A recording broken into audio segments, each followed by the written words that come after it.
Bonjour tout le monde et bienvenue sur la chaîne de Fat2Fit et @Fat2FitFR sur Twitter. C'est un plaisir de vous retrouver aujourd'hui. Et aujourd'hui, on se retrouve pour le jour 4, finalement, de ce programme, de cette aventure, cette épopée, vous appelez ça comme vous voulez, mais qui va consister à me faire maigrir, à me faire perdre du gras, et que je suis ravi de voir que que vous êtes de plus en plus à suivre, et de plus en plus même à rejoindre le projet. Donc des gens qui me disent je vais le faire avec toi et qui échangent avec moi sur Twitter. C'est vraiment adorable de votre part. Merci à tous de me soutenir comme ça. Alors, concrètement, je vais pas vous mentir, euh, aujourd'hui, j'ai pas fait de hit pour deux raisons. Alors, la première raison, ça a été que je m'en sentais pas capable. Et pas parce que je pouvais pas pédaler sur un vélo, parce que le hit, comme je vous l'ai expliqué la dernière fois, c'est une discipline qui demande en fait de pédaler très vite pour faire monter son score cardiaque dans des fréquences élevées, donc entre 161 et 165 battements par minute, si j'ai pas de conneries, pour une personne qui a entre 20 et 25 ans. Et ça, si vous le faites pas, le hit ça sert à rien. C'est juste pédaler sur un vélo. Et donc, vu que j'étais capable de le faire, et que pour ma seconde était que je voulais pas justement perdre du temps, vu que je ne pouvais pas le faire, je me suis dit que j'allais aller marcher plutôt. Donc aujourd'hui, j'ai marché une distance totale de 14,7 km sur la journée, en perdant 1782 calories avec 1700 pas sur la journée. Donc c'était à peu près l'exercice total de ce que j'ai fait aujourd'hui. Bien sûr, quand je dis les 1780 calories que j'ai perdu aujourd'hui, c'est une estimation de l'appareil. Ce qui veut dire qu'en réalité, j'en ai perdu moins. Je pense qu'on peut très généreusement enlever 20% de ce total pour tomber à quelque chose entre 1400 et 1300 calories de perdu. Ce qui est déjà pas mal, mine de rien. Donc, maintenant, passons au ressenti mental. Alors, hier, je me sentais pas. Je me sentais bien, en confiance ce matin, puis dans la journée, j'ai réalisé qu'en fait, ça allait être quelque chose d'extrêmement long, ce dans quoi je me lançais, et que ça allait être un voyage périlleux. Ça m'a fait paniquer. J'ai commencé à chercher toutes les douilles possibles et imaginables sur Internet pour me dire comment je peux gagner du temps, comment je peux aller plus vite, comment je peux être plus performant.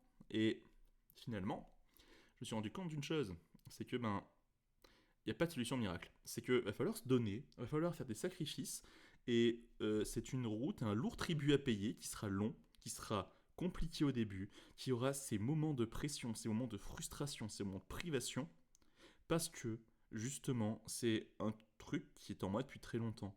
Et que concrètement, ouais, j'ai déconné pendant des années, fallait pas penser que je pourrais tout faire en un claquement de doigts. C'est logique, c'est la juste balance des choses.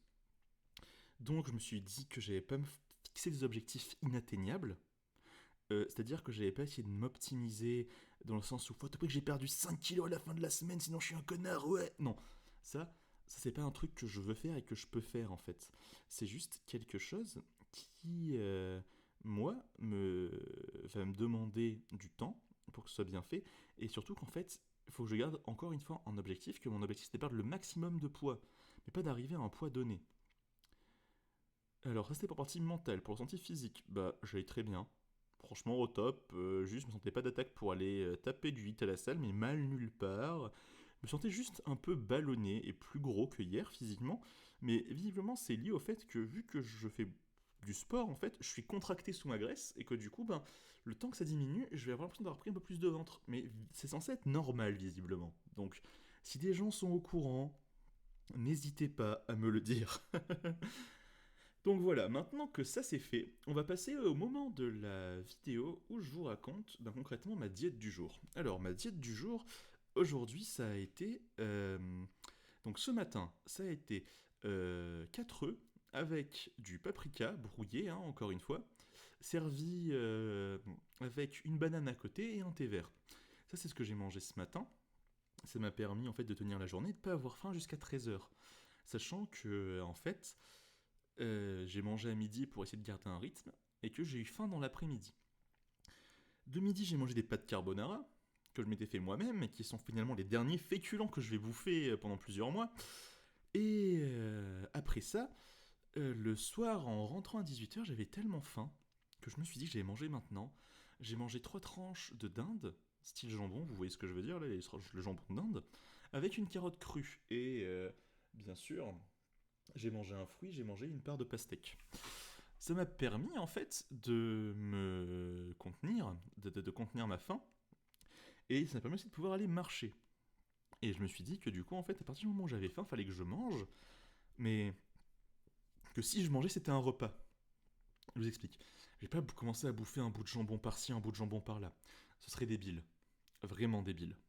Donc ce que je vais faire, c'est que dès que j'ai faim, maintenant, je vais écouter mon corps, essayer de rapprocher au plus la durée des repas pour faire les périodes de jeûne les plus longues, et pour me permettre d'avoir tout simplement un meilleur, un plus long temps un plus long temps sans apport en fait de nourriture dans mon corps, pour que lui, quand il est en période post-récupération, il commence à taper dans ce que j'ai bouffé. Voilà, ça c'était la petite strate de pirate. Maintenant, alors les découvertes du jour, qu'est-ce que j'ai appris aujourd'hui? Aujourd'hui, j'ai appris qu'en fait, je pouvais complètement réussir à faire une diète hypocalorique sans crever la dalle. Je vous explique. Il y a des aliments sur Terre qui ont été faits de façon hypocalorique. Je pense aux haricots verts qui ont un score mais complètement indécent, mais vraiment indécent de calories. Par exemple, les 100 grammes de haricots verts, c'est vraiment que dalle. 100 grammes de haricots verts, c'est 31 calories. Donc ça veut dire que concrètement, je peux manger, si je dis pas de bêtises, facile 300 grammes de haricots verts et j'ai même pas 100 calories. 300 grammes de haricots verts pour un repas, c'est énorme, surtout s'il y a une viande à côté. Donc je me suis dit que j'allais faire ça, pour commencer dans le premier temps à remplacer tous mes féculents qui dégagent un bon coup de mon alimentation pour remplacer par des haricots verts, par des légumes. Et ce que je me suis dit aussi, c'est que je pouvais me faire une tier list des aliments. Je vous explique. J'ai essayé de me lancer dans la création d'un tableur Excel où je répertorie en fait un aliment et son nombre de calories et son apport global, donc c'est-à-dire en glucides, en protéines, etc. Pour en fait finalement voir à la fin de la journée là où je pêche, ce dont j'ai manqué, ce avec quoi je vais devoir rééquilibrer sur la semaine, et en fait de jongler entre les aliments à très faible teneur calorique pour pouvoir manger comme je veux. Et c'est ça la clé du truc en fait. C'est je peux passer en régime hypocalorique sans crever la dalle. Je vous vois un exemple. 300 grammes de haricots. On avait dit 90 kilocalories. Après, on part du principe que je prends 100 grammes de dinde à environ, que je dise pas de conneries, 112 calories. Donc là déjà, on est à 202 calories pour un repas. Le matin, je mange des œufs. Alors, il faut savoir que 100 grammes d'œufs, c'est 55 calories. Si je dis pas de conneries, c'est 2 œufs qui font 155 calories. Donc il faut que je trouve un moyen de réduire mes œufs le matin pour pouvoir manger autre chose de plus light à côté, de moins calorique que des œufs. Et ça c'est mon prochain défi. Et le soir, je peux manger des radis à 13 kilocalories les 100 grammes, avec des concombres, des trucs comme ça, une viande blanche grillée. Et franchement, j'ai pas envie de dire de conneries, mais avec ça, je pense qu'on est largement en delà de la barre des 800 calories par jour. Pour vous donner une idée, normalement, l'apport calorique d'un homme d'âge moyen, il est censé être de 2350 calories par jour. Je viens de chercher. Voilà. Donc je suis censé en fait avoir 2350 calories de repas par jour. Vous imaginez à quel point je vais me foutre en hypocalories. Alors attention, le but du jeu, bien sûr, c'est pas de jouer les gros cons. Hein, c'est pas de faire un truc ultra strict. Non, il y aura des cheat days, mais un cheat day, c'est pas on éclate des McDo à perte de vue. Un cheat day, c'est on mange un apport protéique, calorique normal.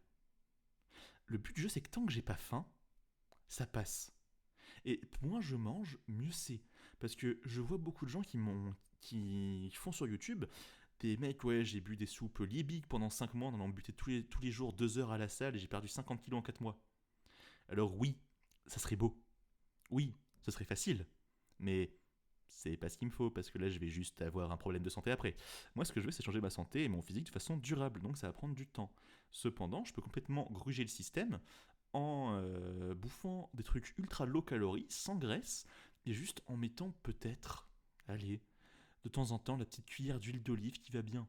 Parce que les bons lipides, on en a besoin aussi. Et du coup, c'est à peu près tout. Je vais juste préciser que le tableau Excel il sera mis en ligne, c'est-à-dire que ce sera une base de données, ça sera un Google Sheet, si je dis pas de conneries, voilà, Google Sheet, et que ça vous permettra et ça nous permettra en fait de vous en servir, de voir en fait ma tier list des aliments, et surtout si vous pouvez nous donner des conseils des aliments intégrés, on les intégrera ensemble là-dessus, et ça sera très bien, et ça nous fera tous du bien, je pense, de, de en fait pouvoir voir combien on consomme et de maîtriser ça. Voilà, donc je vous remercie pour votre attention. Je remercie tous les gens qui sont venus sur la chaîne avec le topic jour 3. Je remercie tous les gens qui sont sur le topic officiel JVC. Et je remercie aussi tous les gens qui me suivent sur Twitter et qui interagissent avec moi sur Twitter. Vous pouvez me retrouver là-dessus. Normalement, vous venez de voir passer les captures d'écran. C'était Fat to Fit. Je vous souhaite une très bonne fin de soirée. Et on se retrouve demain pour un petit vlog à Bordeaux parce que j'aurai pas le choix de faire autrement. Bonne soirée à tous. Ciao.